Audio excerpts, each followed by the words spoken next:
Claudius would lose.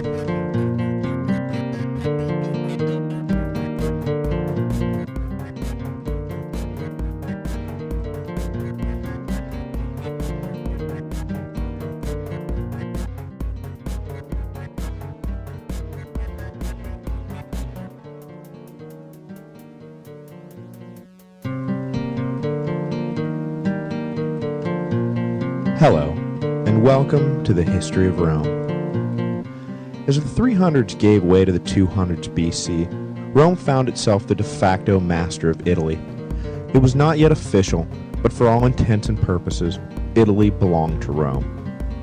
Certainly the Romans saw themselves as being in charge, and their actions in the immediate aftermath of the long Second Samnite War demonstrated this. But in the volatile ancient world, a beaten enemy one year was often victorious the next, so though Rome was surrounded by beaten enemies, next year was just around the corner. Rome's attitude towards the fiercely independent Samnites and once regal Etruscans led to smoldering resentment across Rome's new territory, which, I suppose, was the source of their resentment, Rome considering Etruria and Samnium to be newly conquered territory, ripe for settlement and colonization, while the natives saw their treaties with Rome as being between equals. Unequal terms, yes, but between equals. When Rome started planning colonies in Samnium and parading the legions through Etruria, a fresh talk of resistance and war began again. The Samnites in particular understood that Rome was now driven by visions of a peninsula-wide empire, and peace meant little more than death by population migration and displacement, rather than by a sword to the head. They were proud of their culture and language and way of life, and saw all too well what the future held for a passive Samnite nation, a mere footnote in Roman history books. At least if they fought, they could be the subjects of one more podcast episode. In 298 BC, the Samnites began to resist Roman incursions into their land. Rome sent envoys to Samnium to demand that the Treaty of Peace be honored, but the Samnites were done with the treaty, and war was declared once again. Two consular armies, two armies under the command of a consul, so 4 total legions, were sent into Samnium in 297 BC. The Samnites were unprepared for this onslaught, and the army they had raised did its level best to stay away from the Romans, not wanting to risk a full-scale battle that they would surely lose. So the consuls, Marcus Valerius, no longer the intemperate young master of horse, but by now an old man and widely considered to be the most able of all the Roman generals, and Publius Decius, son of the legendary Decius, who won the grass crown and sacrificed himself in battle, spent the year ransacking the countryside. Eventually the Samnite army, still unwilling to fight in the open, left Samnium altogether and made its way to Etruria. They knew they could never defeat the Romans alone.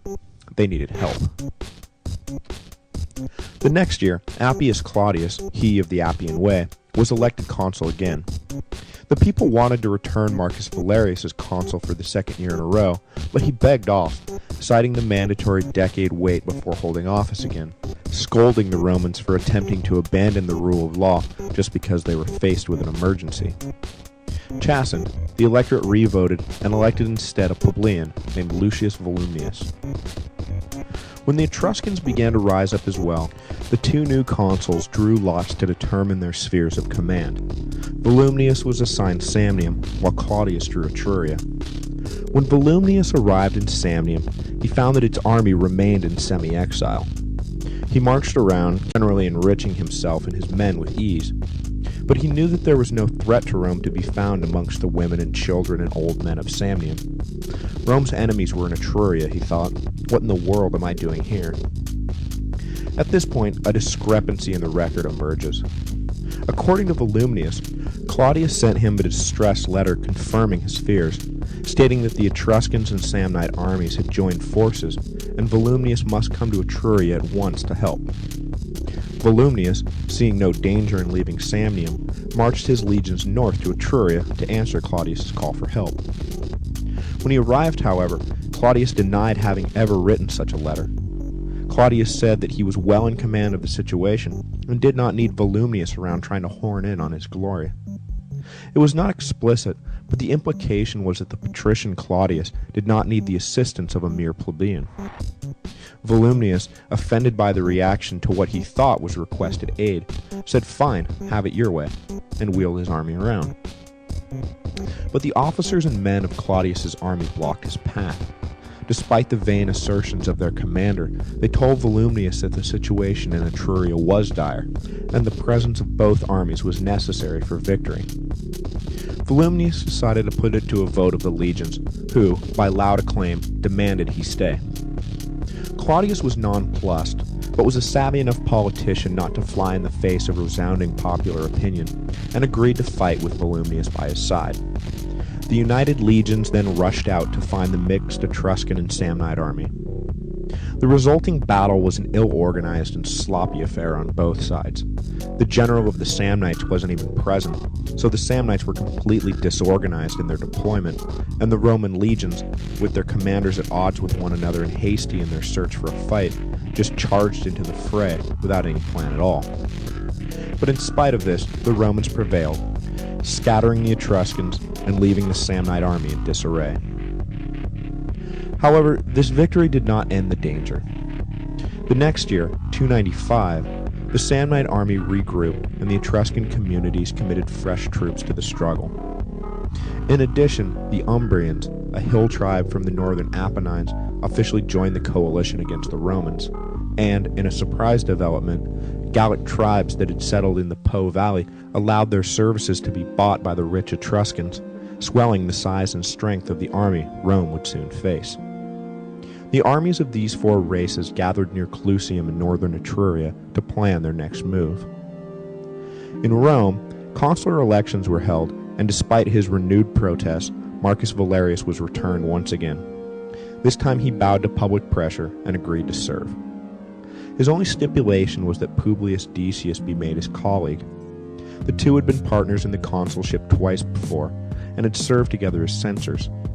There were obvious tactical disadvantages to having consuls at odds with one another, as Claudius and Volumnius had proven, and Marcus Valerius wanted to make sure that there was harmony at the top, as Rome went off to challenge the largest and most dangerous enemy it had ever faced.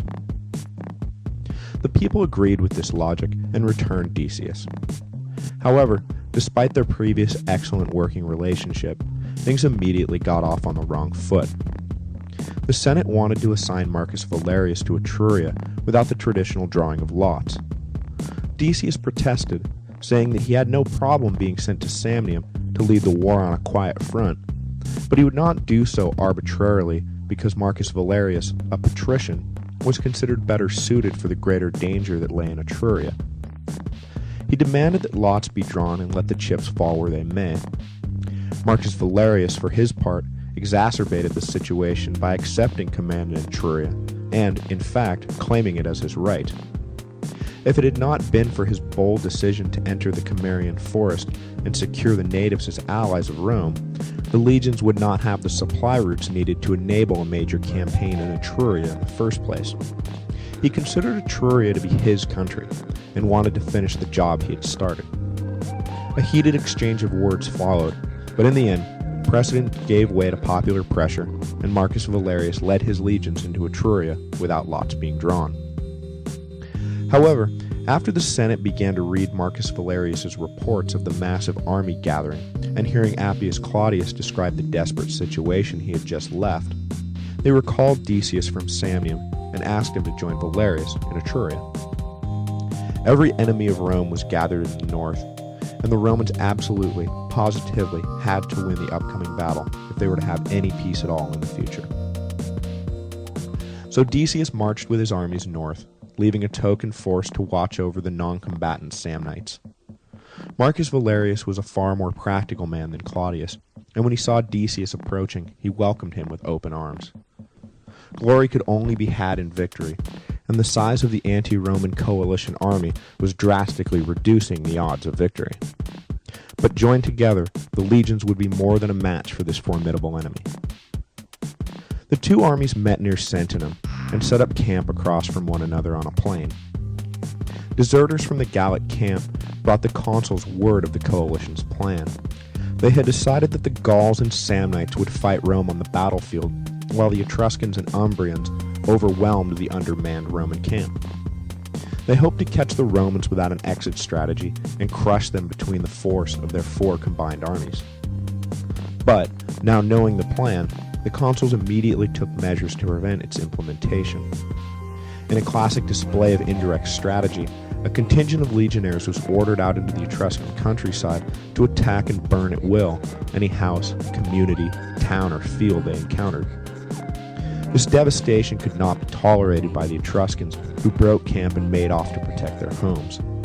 Having now peeled off at least a fourth of the opposing forces and throwing a wrench in the coalition plan, the Romans immediately sought a battle, which the remaining Samnites, Umbrians, and Gauls welcomed, abandoning their dual attack strategy for one all-out attack. They were confident of victory. Today would be the day they broke Rome and lifted its oppressive yoke from the back of Italy. That was the plan, anyway. The Battle of Sentinum was the both sides fielded armies upwards of 40,000 men, with allies and cavalry included. On the Roman side, Decius commanded the left flank against the Gauls, while Marcus Valerius took the right against the Samnites. Though united in purpose, they took very different approaches. Valerius felt that Rome's strength lay in its discipline and endurance, that the Gauls and Samnites started strong but faded down the stretch.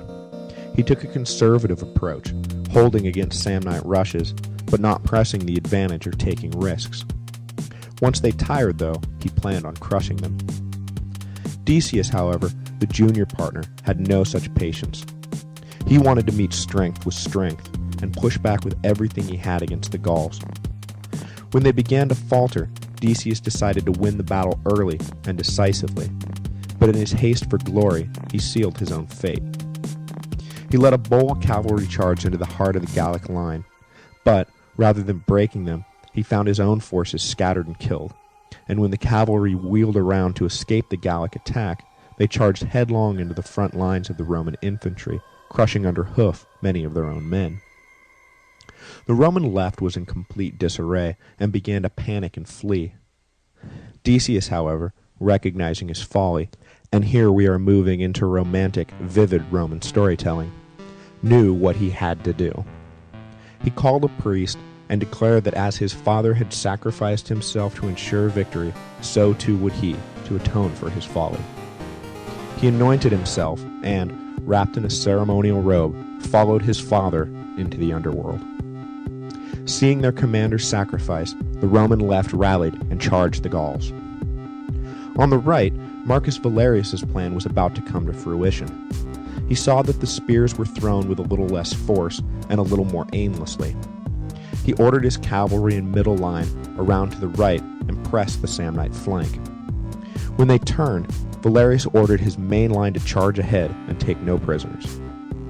The Samnites could not long endure the dual front, and finally, after a full day's fighting, they broke and fled. The Gauls, along with the Umbrian forces, were now pinned between two armies, and, recognizing the fight was lost, followed the Samnites into the Etruscan countryside. The Romans had faced a combined army of the 4 strongest tribes in Italy and emerged victorious. The peninsula was now Rome's, and would remain so for the next 800 years.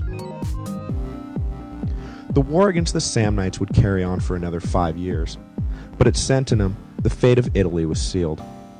A final clash between the Romans and Samnites was fought at Aquilonia in 293 BC, with the Romans completely dominating an enemy that had once been more than equal to Roman strength. The Samnites were beaten, finally and completely, and the 5 decades-long struggle came to an end.